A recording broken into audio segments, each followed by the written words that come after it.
change the settings into going back to 0. Well, let's kick it off. And go! So I picked Julie. It doesn't matter what character you pick up. Yeah, just pick Julie because she has way funnier animations. So, Ghoul Patrol, basically what you have to do is the same as in ZAMN. You have to get all victims of the level and then a door appears. But contrary to the first game, the door doesn't appear where you are, it appears in a set location, so you have to know where it is. And just like in ZAMN, I'm gonna kill victims to reduce the number of victims that I will have to get in the next place, in the next levels. And here you can push this enemy-haunted cupboard into that poor old man so I can get him killed. This one you cannot really get him killed reliably, so I'm just gonna save him. The plan is to kill 6 victims in this level. You could kill more, but it will end up not being very efficient. I've done a lot of trial and error on this game. It's really difficult to route, but it was really enjoyable to do so. I need also keys. I'm gonna show the keys that I have. It's really the brand is extremely short in keys. I will use pretty much all the keys that I get. And now I'm gonna pick up this victim and try to kill all the others. So the plan is to try to get Ghost to appear, and of course he's not there because I'm not lucky. So Ghost, please be here. Thank you. Alright, I'm gonna need this Ghost and I'm gonna try to direct him to the next victims. So let's open this door. You can do that with other enemies, but the Ghost goes really fast and he accelerates, contrary to some other enemies which have a limited speed that you can go. Okay, kill this guy, please. Kill this hobo, because he is bad. Might have another Ghost on my way. Okay, whatever. Right. I need also to take some weapons on my way. So the default weapon that you have, which is not limited, is the crossbow. But crossbow is really not strong at all. Okay, I need him to kill the man. Kill the old man, please. Okay, I'm gonna get hit by the Ghost to make sure that... okay, that Ghost stops on me. That was not very fast, but it worked at least. Okay, I'm gonna need this Ghost for one more victim. And that's gonna be our 5th victim killed. Kill him, please. Okay, he's dead. And now I'm gonna use a haunted tree to kill the last victim. Let's pick up this key. And kill him, please. Okay, he's dead. Nice. Now we have to take a red potion here. We go out of our way to get a lot of items in this game. It's not all of the items that I'm gonna pick up are required, but a lot of them are to go fast in the game. I will explain what they do later. Okay, I hope I'm not gonna have the Ghost on my way. He's not on my way. And this is where the exit was located. You have those little bubbles with text which indicate which way to go in order to get victims and also where to locate the exits. As I explained, the exit is at a fixed location. It doesn't appear on you, contrary to ZAMN. You have a slide mechanic which can enable you to go much faster, but you will also lose all your momentum. And control is really strange in this game. It kind of works, but you control yourself like a car, like you skid a lot. There's a lot of inertia in your movement. I'm losing a lot of health. So there's only 4 victims in this level because I killed 6 of them in the previous one. So I got the first one killed. Here I got the random potion. Let's save this one. I need to get the key here. I almost forgot. I'm gonna use this zombies to kill that poor old man. And I'm going to use another zombie spawning here to kill the hobo. So now I'm going to be down to 1 victim. 1 victim is dangerous because, just like in the first game, if you get all the victims killed, then it's instant game over, and I hope it's not going to happen. Now, there's still 2 more levels in this world, and with only 1 victim to save, so it's going to make them really, really fast. Hopefully that victim doesn't die. If she does, it's instant game over. Oh, don't die, okay. So yeah, this is a risky run. Normally I should not fail, but if I'm really unlucky, it might happen. The exit is on the right, and on a really serious speedrun attempt, I would try to go to the exit immediately. But this is a marathon run, and luck is a big factor in this game, so I'm gonna go out of my way. It wastes 15 seconds, but I went out of my way to pick up that blue potion. It's gonna be used later. I will explain what the potions do, don't worry.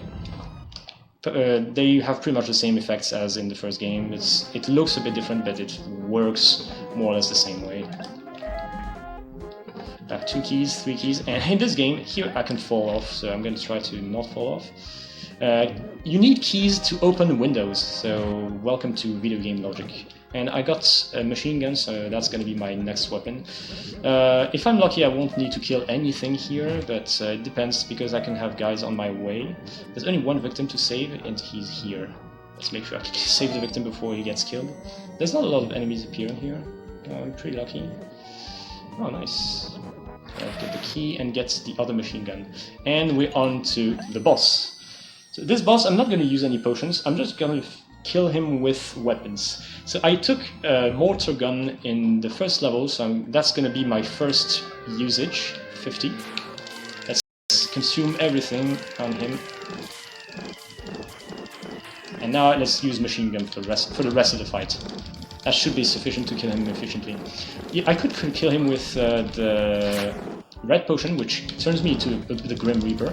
But it turns out that if you use weapons efficiently, you can beat the bosses faster than with using a potion. It's harder, and you are not invincible, so it's also riskier, but it's faster. And I barely had enough ammunition to finish him off. So now I'm going to use laser gun as my primary weapon of choice for the next levels. So I have to save all victims again. We're back to 10 victims now that we're changing worlds. The game gives you a password, and we're now to the second world, which is the Chinese Ming Dynasty. I think that's how it's called. There's only 2 levels before the boss, and we're back to 10 victims. So again, we're gonna have to kill a lot of victims. First one is an easy kill, just wait here. He gets killed by this samurai zombie thing. Let's use the samurai to kill that pretty lady, and also that other really scared samurai guy here. Now let's kill him to not prevent a spawn here. Ah, no enemy. I'm gonna have to go out of my way, go back. Enemies. Okay, guys here. Okay. Yeah, it's much faster than going out of my way to actually get that guy. So that's why I kill him by just watching over his death from the other side of the wall. So hopefully I should get that victim killed. Okay, she was already dead. Nice. I didn't get the key, so I'm going to get that one. I'm also getting this blue potion. So blue potion turns you invincible. It's going to be really important later in the run.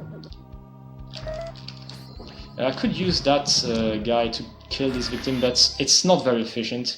The plan is to only have 3 remaining victims in the next stage, so I'm gonna kill the remaining ones. There's only 2 remaining victims. Oh, I only have 2 keys, that's bad. I had to pick up that key. Man, I need 3 keys. It's a good thing that I watched. Yeah, keys are really important. 1, 2, and 3. Let's pick up this one.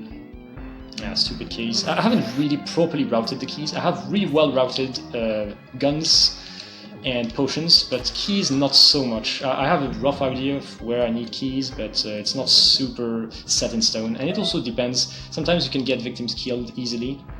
Okay, this guy should go down. Sometimes 2 guys can interlock themselves.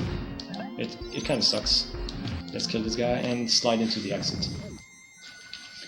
Okay, now, normally we should have killed 7 victims, and we have only 3 to pick up in this level. So let's do that. Yes, 3 victims. Alright, I didn't make a mistake. Let's open this. I'm not sure if I need this key. I think I do. This one or the other one up there. I need this one. Let's kill this guy. I need those 2 keys. I'm gonna pick up this laser. I don't think it's required though, but it gives me a bit of safety in case I really need to use some ammunition extensively. The good thing is I don't have 4 remaining victims, so I don't need to go to the right there. So that's the reason of the choice of having 3 victims instead of 2 or 4. having fewer victims would not be super efficient because they are really hard to kill in the previous level and pretty easy to find in this level. So yeah, you have to find some sort of balance. What enemies, if you get an enemy killed, which victim is it going to remove from the next level, and you see if it's a good deal to kill that enemy or not. So there was a lot of routing involved into optimizing this game. So now I'm going to make a first use of blue potion. I'm going to wait the appropriate moment, which is now, and I'm going to completely wreck this boss with plasma gun. So it's a pretty interesting fact. Normally in this game, so if I'm not mistaken, your primary weapon, crossbow, does 9 damage. Then plasma does 11, the one I used. Then machine gun does 13, and the other two, laser and mortar, do 17. So those ones are the strongest. But it turns out, and I have no idea why, that for this boss and the next one, plasma gun also does 17, so it does maximum damage. And you can also shoot it really rapidly, which is not the case for laser. So you can completely destroy that boss well within the duration of the blue potion without taking any risk. So it's pretty cool. Let's pick up this key. I probably don't need it, but it's for safety. It's just to wait until that wall gets blasted by the what's his name? The barrel.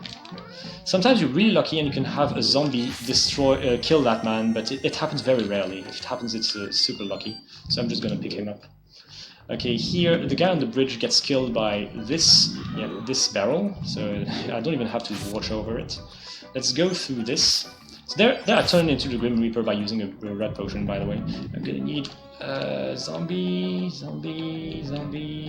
to kill off this guy.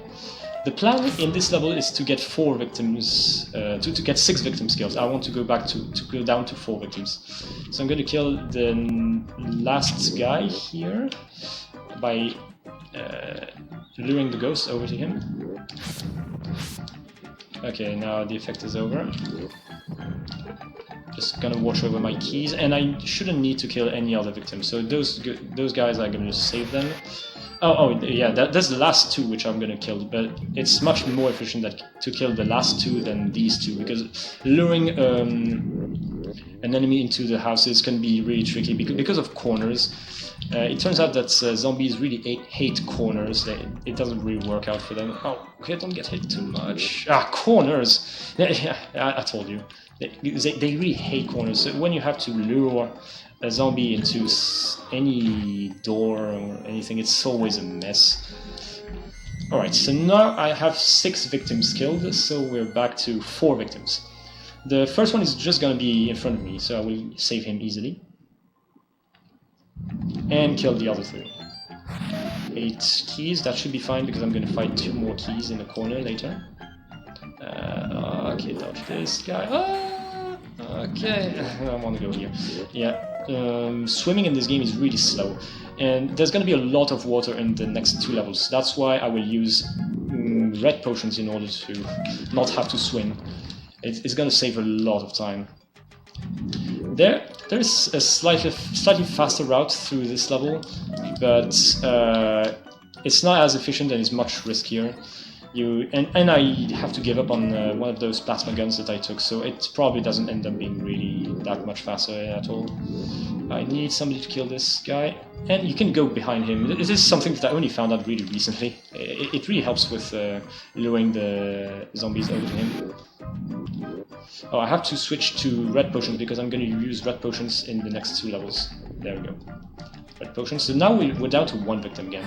Being down to one victim is like the theme of ZAN and also in this game, but not immediately. Like you saw that I go from 10 to 4, then from 4 to 1. So because it's not always super efficient to kill 9 victims in 1 level. It really depends on how fast or how slowly we can get a victim killed, and sometimes it's a better deal to keep a victim alive and get him killed in the next level. It really depends. I did a lot of testing for this game. It's really funny. It's a fun game to route, because it's a game I had as a kid, so I had a lot of knowledge about it. and still discovered a lot of things about the damage that weapons do and what weapons work well for what boss, etc. In my old route, I completely disregarded a plasma gun because I thought it was not very efficient. It did only 11 damage, so it's barely slightly more than your default weapon. But it turns out that for bosses 2 and 3, it's super efficient, and I have no idea why. So here I'm a little bit stressed out because I really need to get this guy. Okay, yeah, sometimes if you're not lucky, this pirate can kill the last guy. It's very rare. But yeah, this is why for this game I have an estimate which is really well over the time I normally get. I should get something like 25 minutes if all goes well. But if I'm unlucky, I might game over, and that could be really fatal to the run. Or I can be super slowed down by something. So yeah, something just not happening the way I want. There, I only took that red potion. It's the only one I need. Hopefully.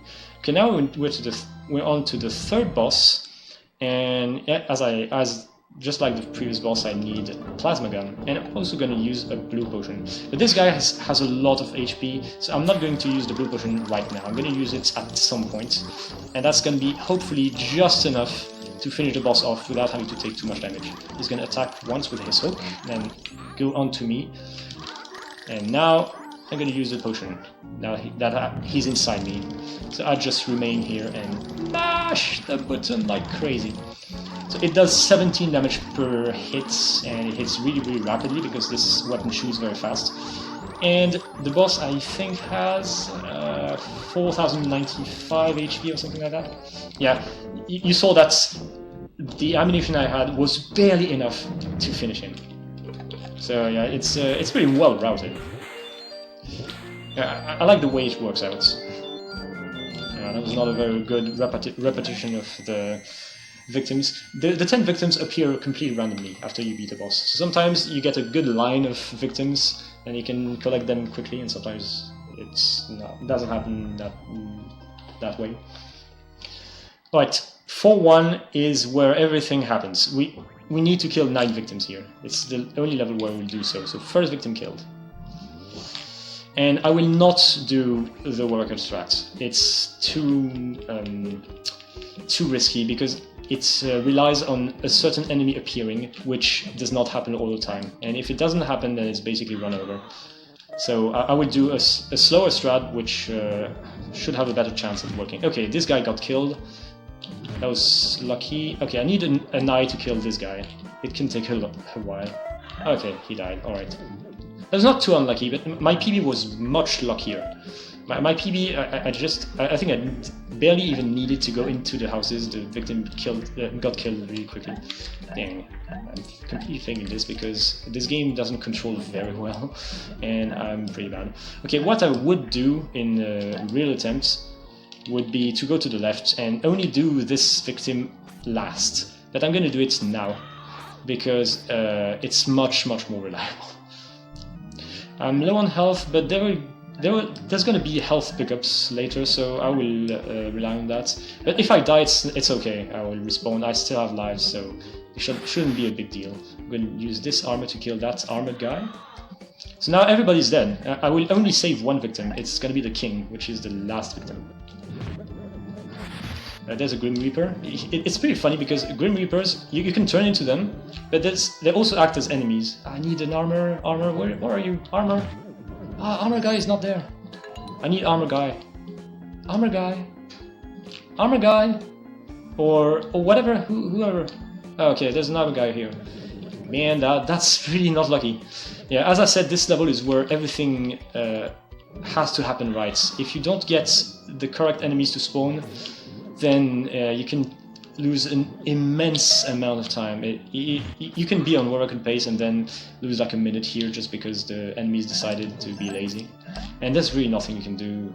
I tried to do a few things to manipulate enemy spawns, but there's nothing that really works. This game is way too inconsistent with its spawns.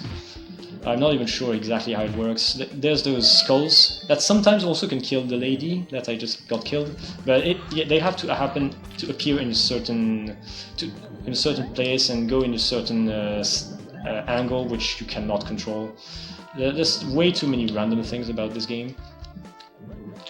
So I had to rely on some save strats for a marathon. And here, this is where the end is located. And the guard that I got killed at the beginning, I would have got him killed now, but that relies on having one of these 2 armors spawn, but it does not happen all the time. That's why I went for it before, even though in terms of routing it's slower. But I did it in that order because it's way more reliable. You make sure that you get that out of the way before anything. This level is by far the hardest in the game. And that's why you want to have only 1 victim to save. And you want to make sure that that victim doesn't die. It's extremely unlikely, but it happened to me once.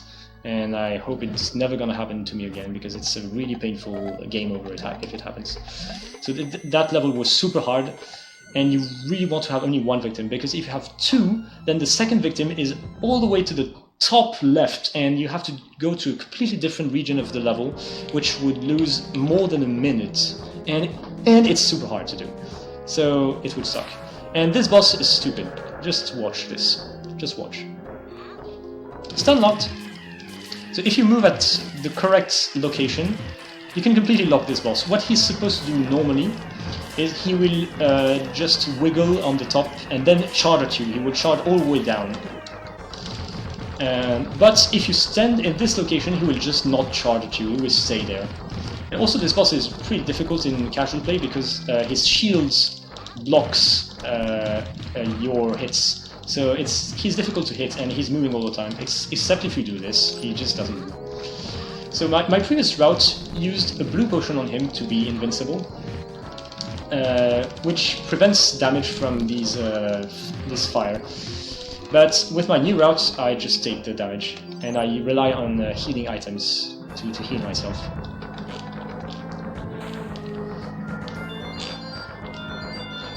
But there it went pretty well. Oh, and here is the ending. So now we're going to go to the last world of this game, which is the hell, I suppose. There's only 1 level before the boss, and we have just to save or kill all 10 victims. In my normal speedrun route, I rely on these 3 random potions in order to get either the effect of the red potion or the blue potion. But it's random. You can get any one of the 4 possible effects, and if you're unlucky, then it's run over. Because doing this level without being able to fly or run on holes makes the level way slower, and then the world record is impossible, probably. But I really like my route through this level. It's like a big circle. You go all the way to the top, picking up the victims on the left side. Then you go to the right side, pick up the victims on the right side, and it turns out that the last door conveniently appears just next to a hole that I'm gonna jump into. So, second to last victim, I jump into this hole to save the last victim, and this is where the door is. So it's pretty convenient. And now, final boss time. And I'm pretty sorry about one fact. It's a little bit uneventful, because I saved 2 red potions for this guy. And this is what I'm going to use to kill him. So now, all I have to do is mash the Y button. I'm not standing all the way next to the wall. What I want to do is stand a little bit away from the wall to force him into jumping down, so that my hitbox of attacking will connect with his hitbox slightly more often, so I can deal more damage. So the Grim Reaper damage is a bit weird. It does actually some sort of constant damage.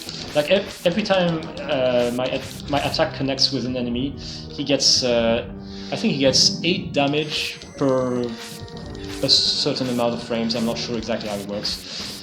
Although it's slightly slower than killing an enemy with a really strong weapon like laser gun or mortar gun. But the problem is, with all the supplies that you can get through the game, the best route that you could come up with was to kill this guy with 2 additional red potions, rather than trying to kill him with weapons. Because with weapons you absolutely need something to protect you from his attacks, like a blue potion, but any other blue potion is too out of the way to make it a viable route. There would be also the possibility to use a random potion and hope that you get a good effect from it, but that would add more RNG to the run. And this is the end of the final boss. So the game is almost over. We just have to save all 10 victims, and it's gonna be over. And time. Nice, sub 25. This is a pretty good run, especially considering I took some safeties for a marathon run. In the third level, I lost 15 seconds just to get an extra blue potion. And the reason I did that was to not have to rely to the random potions in the final level, because I wanted to have either the blue potion or the red potion effect. It should happen pretty much often if you have 3 random potions, but it does not happen all the time. I'm not sure if all potion effects have the same probability. I don't believe they do, actually. So that's why I took that safety to remove RNG from this game, from this run. And also in level 1 of World 4, I lost a lot of time to go kill the armor guy on the right, which in the middle of the level, which normally I should do in the end of the level, because that's much faster. But it relies on a certain enemy spawning, and he doesn't always spawn. If he doesn't spawn, then sometimes he just never spawns, and yeah, it's terrible. Alright, so this was Ghoul Patrol. It's a game I had as a kid. I never had Zombies Ate My Neighbors, but I had this game, and I think it's pretty good. It's often made out to be bad, but the problem is it suffers from the comparison with the first game, which is better. I can't really argue with that. The first game is better. It has way more variety, way funnier weapons, a lot more stages also. This one doesn't have a lot of stages, but still it's a decent game. You can play with a friend. If you try to speedrun it, movement is key. There's a lot of RNG and learning of the routes, but being able to move around is not easy to do, because you control like a car. You have a lot of inertia, so being able to squeeze through doors can be quite tricky, and everything will block you. There's a lot of obstacles, like the seams of the doors will often block you. Randomly appearing zombies can completely block your momentum, and you can get hit multiple times because you will not be able to escape. Sometimes this game can have some unappealing things about it, like those zombies being annoying and stuff. But overall, I like to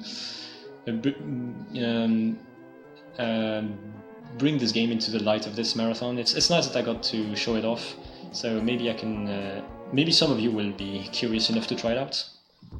And also, there's nobody else than me who speedruns this, as far as I know. And the world record is pretty free. It's not like super bad, but it's not very optimized.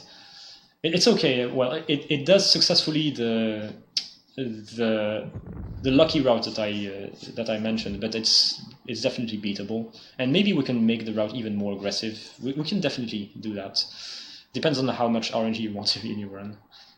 You can make a run where you only rely on random potions, and that would be pretty crazy. Okay, I think are we ready to go to the next game? That we are. We'll have yet another game by